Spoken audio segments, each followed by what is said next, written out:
Hi everybody, Brian here from quantlabs.net. Today is Monday, December 17th. Want to show you some of the results and talk about some of the what's going on with the results of this minute by minute trading strategy. First of all, this has been written in 3 days with a lot of remnants from different components of the various strategies I've been working on for the last year. It's fairly stable. There is a tough market out there, I'm not going to lie. Just show you an example here.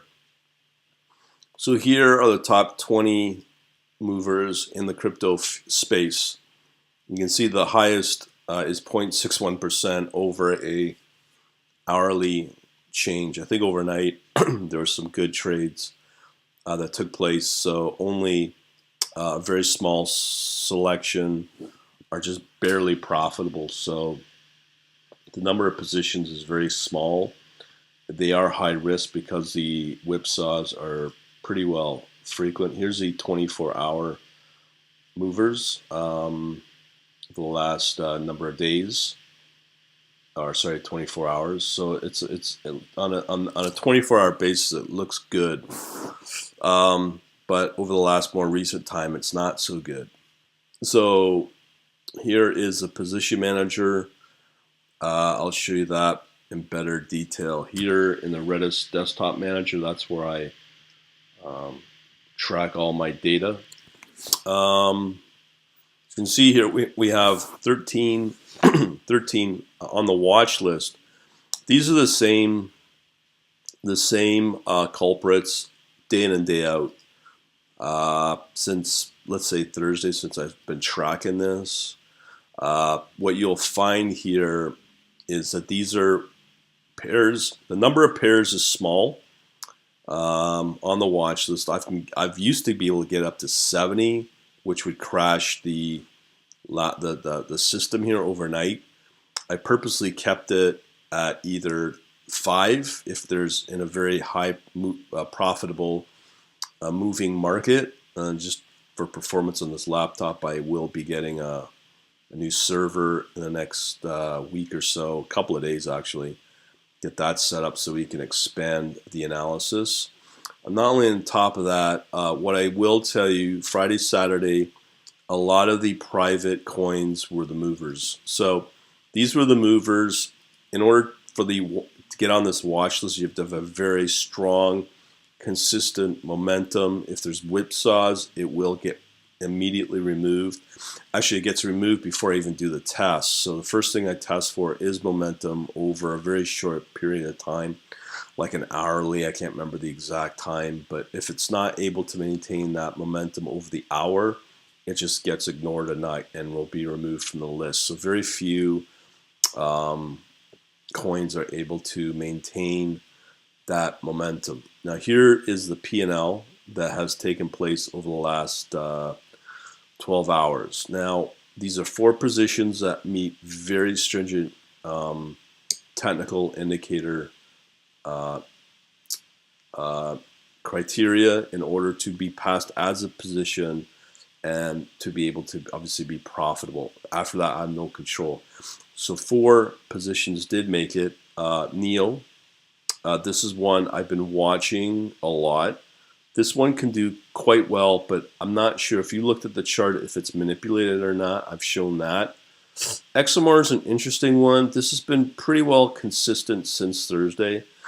What I will show you is in the actual data here, I do track the P&L of the original price that when the position was put on, and the rate of change percent-wise to give you an idea, like what are we talking in terms of percent. So this is only 0.09%. As I said, I do believe that comes back to this market being so negative, like very negative and beaten down, and in order to get profit, you're eking out profits. That's what you're seeing here. I like to use rate of change percent because that's a better reality for me to see how the thing is performing overall versus a hard target that I've seen other people use in terms of profit. XMR is another really good. So I just showed you NEO. Here's a rate of change, very tiny. XMR again, pretty well tiny. But this is consistent. Like if it meets all the criteria, it can do okay. Dash is always out there. This one does really well. The two that really do well, and there's actually a third, are the private coins, Monero, Dash, and Zcash. Zcash can do well too, but it really comes down to timing, so that if you do put on a position in this type of environment, it can go against you, and it will go against you, and it hurts performance. So I've readjusted or tweaked my strategy to be very stringent on when to take on an entry. Litecoin, this one's the only, one of them was a loser. Let me just see here.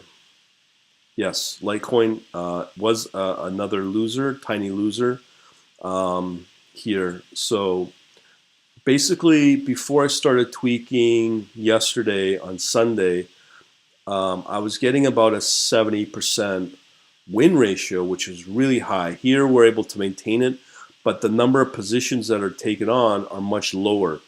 So I need to figure out what I'm willing to risk. Do I risk and allow the system to trade with looser trading conditions and criteria so that I can potentially get more profit, but I'm putting on way more positions, which obviously increases a much higher probability of having losing positions. And what I noticed with the losing positions, they can lose pretty big.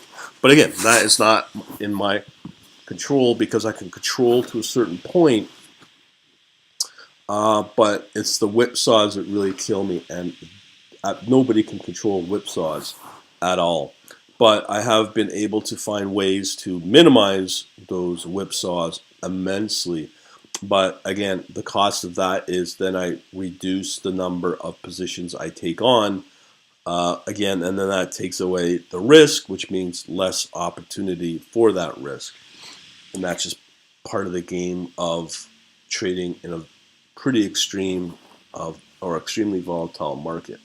Now, one other thing I need to mention is, in order to control the number of positions I put on, I can tell you something like Dash or Litecoin, I would get many trading positions put on that would be duplicate of Litecoin against Ethereum in this case, or Dash against Ethereum. I right now only allow the system to take on one pair at a time. So meaning when you have a position that's opened up for a particular crypto pair, the system will not allow other pairs that are of the same combo or cross to be put on. It only allows one pair at a time. But when I go through my watch list log, I see numerous attempts of the system to put on those trades because it keeps meeting the same conditions for entries. But right now I'm holding off. So I may change that, because if chances are I'm at it right now, it's very low volume, but if I'm able to, in this case, maintain a 75% win ratio, but allow the system to take on other positions of the same cross, namely, let's say Litecoin or Dash, and allow further positions to be put on of that cross, will I make more money? But it's just for only a select number of pairs. And that, again, I don't control. That's just the trading conditions at that time in the cryptocurrency asset class space. One thing I want to bring to your attention as well is here in the values, what you'll notice here is I maintain momentum. I track the last set of momentum candles, call them minute candles. And what I'm looking for is to show you, and myself actually, that we have numerous positive candles, and then all of a sudden it starts to drop off and go negative. I maintain that in my position log so I know what's going on. If I looked at a chart and I could have the system take a snapshot at that time of a minute chart to see what's going on, but I can clearly tell you the pattern is this. Somewhere in this time frame, we have 1, 2, 3, 4, 8, 11 minutes of volume going positive and very, very, very strong momentum. And what happens is, this is the spurts that I'm looking for, is right here, is it goes negative once we get a little bit of positive momentum over, in this case, an 11-minute time frame, where it gets very choppy, and then all of a sudden there's a trading condition to come along and will greatly increase the momentum of that coin or pair at that time. Same here when you look at Dash. I do the exact same thing. Many people may not do this, but I do, and it clearly shows what's going on. Here we have more downward momentum, and this is after the fact it takes on a position. Again, I got to do further analysis of this, and I will also say that each coin definitely has its own trading pattern.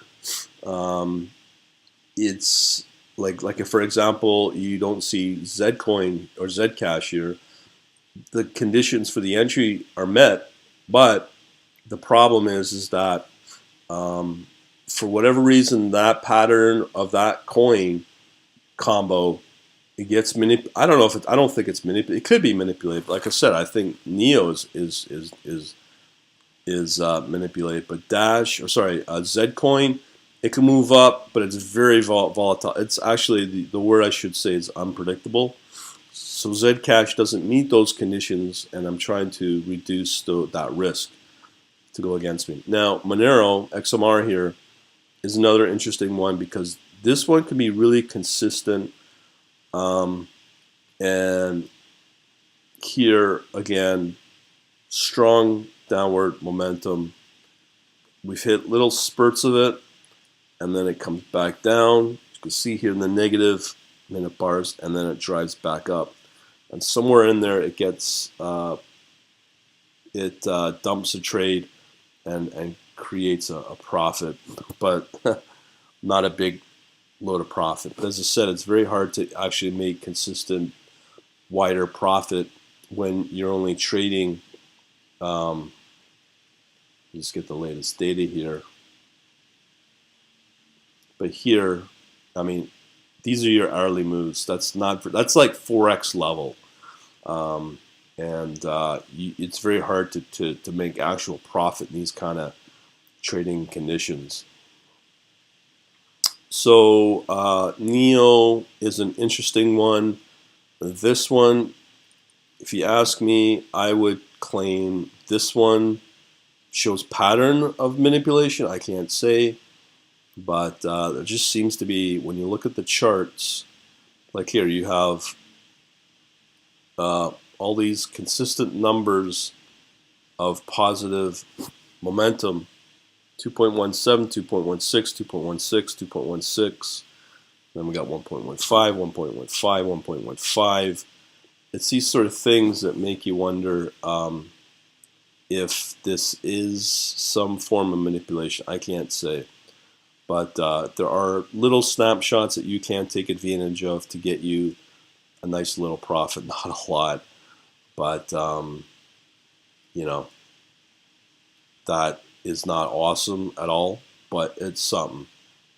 And that's pretty well it so far. I just wanted to show you. The win ratio is pretty good, but being able to maintain, that's another question. Being able to adjust and maybe increase the amount of trades to be put on, or positions put on, but that means I have to allow further pairs of the same name.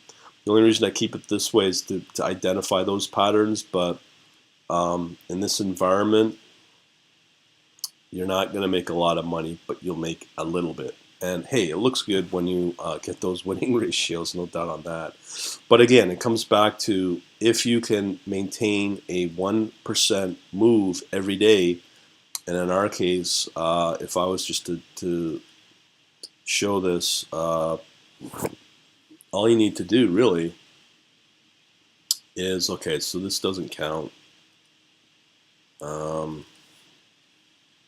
This move right here at 0.38. If you get, all you get is 3 of those that stays positive or profitable and nets out at 1%, you're doing okay. So that's the goal. But on the flip side, this is the tough market. Imagine when we get, and I've seen it numerous times, when we get coins moving at, at these levels on the 24-hour, but we translate the 24-hour moves into hourly, and they do exist. A good example is Maker, but I don't think Binance carries Maker. That one has done okay. And then there's the odd one like Waves, which is a hyped up one. And but I will say there seems to be some consistency with Monero, Neo somewhat, and Dash are right now, and Litecoin as well. That can do okay in terms of consistency. And I might do more of these reports later on. You'll see the same pairs come up with the occasional one, like Bitcoin Cash was moving like crazy. I learned that over $13 billion was being transacted over on Friday when I saw nothing but Bitcoin Cash, and it was doing really good. And you may get days like that where you just don't do anything and you're able to make like free money because of something happening in the crypto space. And again, we only focus on profitable, positive momentum, nothing else. There's no shorting in finance. Hopefully this will give you an idea how things look for now, and we shall continue. But so far, 75% win ratio on 4 positions. Whoop, whoop, not much, but it's there. We shall talk to you soon. Later.